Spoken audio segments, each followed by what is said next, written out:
Тоа беа дел од светските случувања и светските настани кои што се актуелни во моментот. Во продолжение, преку анализата на колегата Дејан Андоновиќ, ги опфаќаме и останатите вести кои што се поврзани со светот. Најново нешто е поврзано со тоа што зошто Турција одлучи да го одобри протоколот за членство на Шведска во НАТО? Па причината што го блокираше, ајде да објасниме у 3 збора, земјите членки на НАТО треба сите да се согласат, да го ратификуваат договорот за членство на секоја нова земја членка која треба да влезе во Северноатлантската алијанса. Изминатите години Шведска и Финска, двете нордиски држави, беа познати по тоа што беа неутрални. Тоа беше поставено во време на студената војна до 90-тите години, кога за да нема допир помеѓу двата светски блока, советскиот Варшавскиот мировен договор предводен од тогашната СССР, односно Русија, и НАТО, и имаше две неутрални држави кои ги разграничуваат да немаат допирна точка. Со падот на Берлинскиот зид, со уништувањето на Варшавскиот мировен договор, немаше ни потреба подоцна да се влегува во НАТО, но со војната во Украина се отвори прашањето на безбедноста на границите на НАТО, но и на безбедноста на границите на овие две нордиски држави, зборувам за Шведска и зборувам за Финска. Тие лани посака конечно да го срушат својата традиционална неутралност и побара да влезат во НАТО. Први се спротивставија Турција, подоцна и Унгарија. Една од причините зашто Турција се спротивстави е поради тоа што многу од курдските бунтовници на Курдската работничка партија, но и некои исламистички организации кои оперираат во Турција, најдоа уточиште, односно најдоа прибежиште пред се во Шведска. Поради тоа, Ердоган и владачката гарнитура во Анкара го ја условија Шведска дека нема да го ратификува договорот Турција за нејзино членство во НАТО, додека не ги испорача сите тие радикални исламисти за Турција, се разбира, кои се обидуваат во еден дел од Турција да подигнат револуција и да ја отцепат делот, пред се однесо тоа на курдите. Спорна беше и Финска, но за Финска се договорија и Финска веќе може да влезе во НАТО.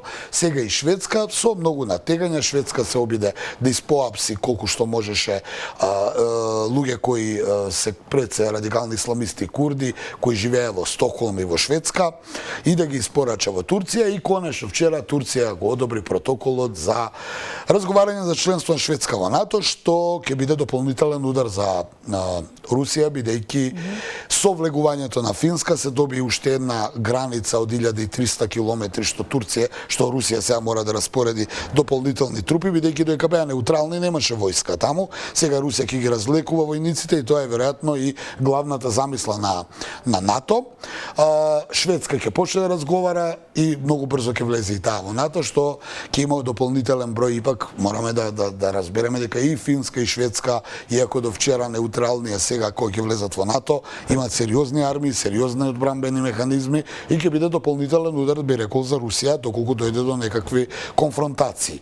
А во меѓувреме, во контекст на тоа, да не повторувам дека Столтенберг го поздрави дозволата на Турција за членство на Шведска во НАТО, но останува уште Унгарија, ќе видиме Унгарија дали ќе ги блокира, дали ќе го ратификува тој договор или не. Веројатно ќе го добие, бидејќи официјална Будимпешта не прави програм околу НАТО, таа прави околу Европската унија, и аргументот за Украина да ја блокира поради унгарското малцинство не може да го вклучи сега во Шведска и во случајот со Шведска, бидејќи нема некакви недоразбирања со владата во Стокхолм. Во меѓувреме, Русија веќе почна да распоредува поголем број на ракетни системи, колку што успеав и артилерија околу границата со Финска, бидејќи сега тие се граничат и мораат да ги зголемат капацитетите, пошто па НАТО во Финска веќе почнува да прави воени бази и да прави сето она што и треба таа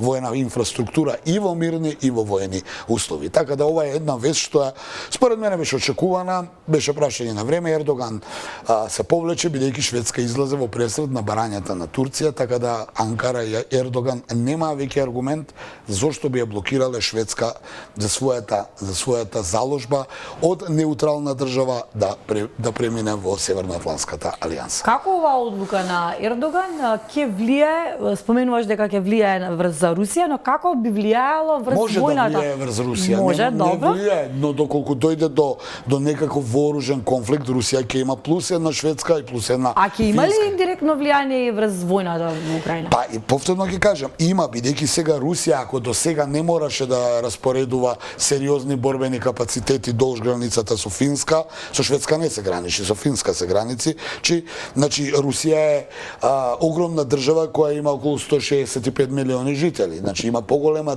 територија која треба да ја заштити, одошто војска да сепак 165 милиона е голема бројка, но не е голема за толкова територија. Сега дополнително Русија мора да ги разликува своите војни капацитети од човечки ресурси до војна техника, до ракетни системи, до уште едно гајле плюс имаат, би рекол овака. Сега што значи тоа оперативно, дали тоа би го решиле на некој поинаков начин, не дај Боже да дознаеме, значи нели нуклеарно оружје, ракети тоа, но развлекува плюс 1300-400 километри и се шири фронтот при евентуален судир со НАТО.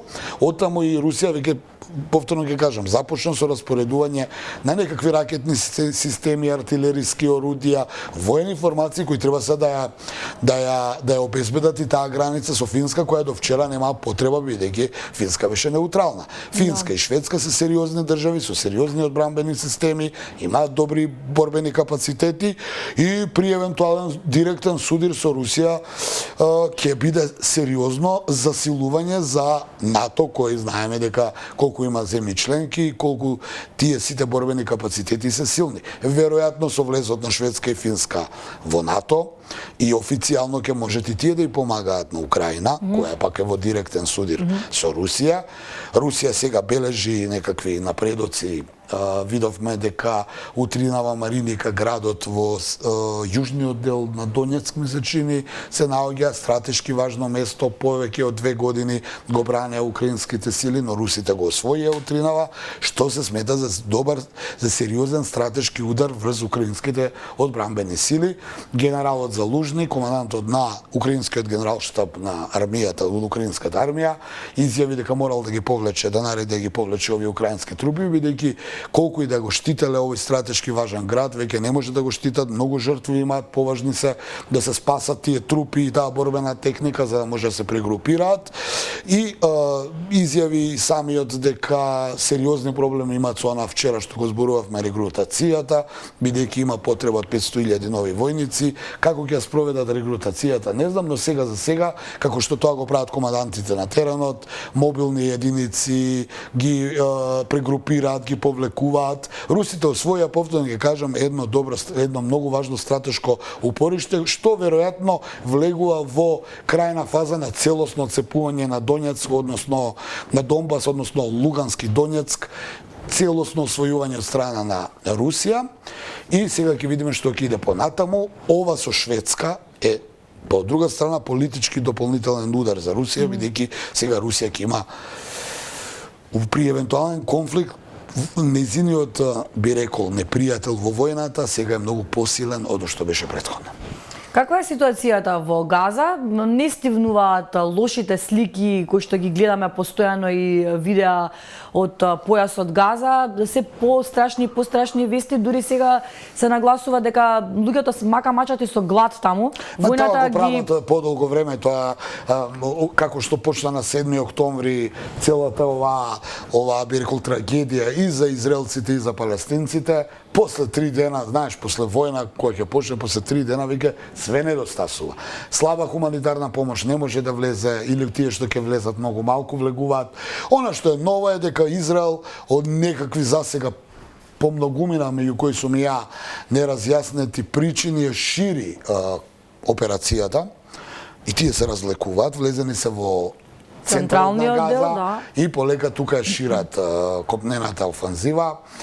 во исто време војуваат, барем сега, за сега ракетно со Хезболах на јужната граница, ја шират оваа копнена офанзива, веројатно имаат наводи, имаат цел да ги сузбијат сите упоришта на Хамас, тие нивни главни штабови, тие батальони и сето тоа што тие го споменуваат по новинските агенции. Израел е прилично одлучен и Нетањаху и тој самиот кажа дека има 3 барања за завршување на војната: целосно уништување на Хамас, целосно демилитаризирање на палестинците. Тоа се некои од тие барања кои од прв ден се така, од друга страна треба да преговара со Хамас и не знам како ќе преговара со некој што сака да го уништи, што дополнително им даа сила па на терористиве да не се предаваат, бидејќи терористичкиот начин на војување е многу опасен за овакви копнени единици кои влегуваат и затоа израелците имаат голем број на жртви. Она што по кој знае кој пат сакам да го изведам е дека и самиот Нетањаху и вчера и завчера па и утринава призна дека војната во Газа ќе трае многу подолго од што се очекува и дека не се гледа крајот на војната, што укажува дека тој не планира да преговара. И покрај овие вести Бајден му се јавил, Путин му се јавил, сето тоа е во ред, но ми се чини дека се само новински надписи, дека вистината за Газа е дека Израел ќе оди до крај, бидејќи па и Нетањаху мора да оди до крај, бидејќи политички нема да го преживее сето ова што се случи. Да, но на последните вести се дека пронашле многу оружје, пронашле дури дека одредени челници на Хамас се откажуваат и се предаваат пред израелската војска. Тоа се шпекулации или? Па, тоа не можеме да го потврдиме. Дека има многу оружје, има сигурно. Најдено, тоа не мора да знаеме и да сме многу паметни. Дека некој од Хамас се предава, се предал сигурно. Но јас не верувам, бидејќи главните луѓе на Хамас не се воопшто таму. Први, не се воопшто таму. Второ, повторно ќе кажам, кога неколку генерации растат во гето, како што тоа им се случи на палестинците во појасот Газа, нели тоа е едно големо гето, една голема енклава која е затворена. Таму сите се Хамас. Во смисол на тоа дека се прави голем анимозитет помеѓу тие луѓе што живеат таму у робство со генерации, кои со генерации се соочуваат со недостигна храна, вода, да излезат, пари и сето она што денеска треба да го ужива еден цивилизиран човек. Веројатно таму се направени генерации и генерации на луѓе кои се подготвени да го направат оно што го направија на 7 октомври, оној терористички напад. Да друга страна ми паѓа во очи, гледам дека има и доста протести против владата на Нетањаху, пред се роднините и пријателите на овие киднапирањи кои останаа уште 140-150 луѓе. И онаа изјава на Нетањаху од пред некој ден дека е мала веројатноста да ги ослободат заложниците, што укажува дека очигледно веќе се заборавија тие луѓе, од кои знае кои причини, дали имаат сознание дека тие се веќе ликвидирани, дали и сега тој оди со тоа ширење на копнената офанзива, да, он ќе ги уништува Хамас ќе се предаваат, ќе се само разнесуваат како што тоа го прават луѓе од тој калибар, но главната суштина на оние киднапирање за жал останува неизвестна. Да, и не се споменува ново примирие. За сега не сме чуле, едно време имаше. Зато велам ја, трите оние клучни барања на Нетањаху, значи, ослободување на заложниците веќе и не е во игра, целосно уништување на Хамас. Повторно се поставува прашањето, ако сакаш да го уништиш целосно Хамас, како ќе преговараш со него за примирие? Он има посредник, тука е Катар, Египет, но Израел цело време ги одбива тие мировни иницијативи од себе познати причини. Јас тука не можам да кажам дали се во право или не се, но ми се чини дека првин треба да се направи тоа примирие и мир, па после се понатаму, но тие очигледно немаат намера, образложувајќи дека се нападнати од терористи, дека терористите треба да се сузбијат. Затоа велам се вртиме у круг со овие разговори околу Газа. Моето прашање е пак, ако сакаш да преговараш, ти преговараш со некој што сакаш да го уништиш, зашто тогаш тој би преговарал. А главната барање на Хамас е да запред насилството и да влезе хуманитарна помош. И ние сега колку веќе недели се вртиме во круг со овие разговори, односно вестите, очигледно нема да дојде до крај. Дури еве гледаме дека и Соединетите Американски држави малку го менуваат ставот и они први тврдо го поддржуваа Израел, а сега го критикуваат дека премногу брутално се справува со проблемот наречен Газа. Благодарам што утринава беше делот Слободен печат. Секако за сите нови случувања поврзани со светот, одете во рубрика Свет на slobоdenpečat.mk и читајте на низ страниците на весникот Слободен печат, а во продолжение на нашата емисија го пречекуваме нашиот прв гостин за денеска. Споменав во најавата дека денеска некако емисијата ја посветуваме на младите, на идните генерации и на средношколците конкретно во следниот разговор. Белата книга е предлог, односно книга која што сака да го промени образованието на средношколците во Македонија. Оваа книга ја напиша Леонардо Змајшек, токму тој е утринава наш гостин денеска. За сите детали слушајте во продолжение низ нашиот разговор.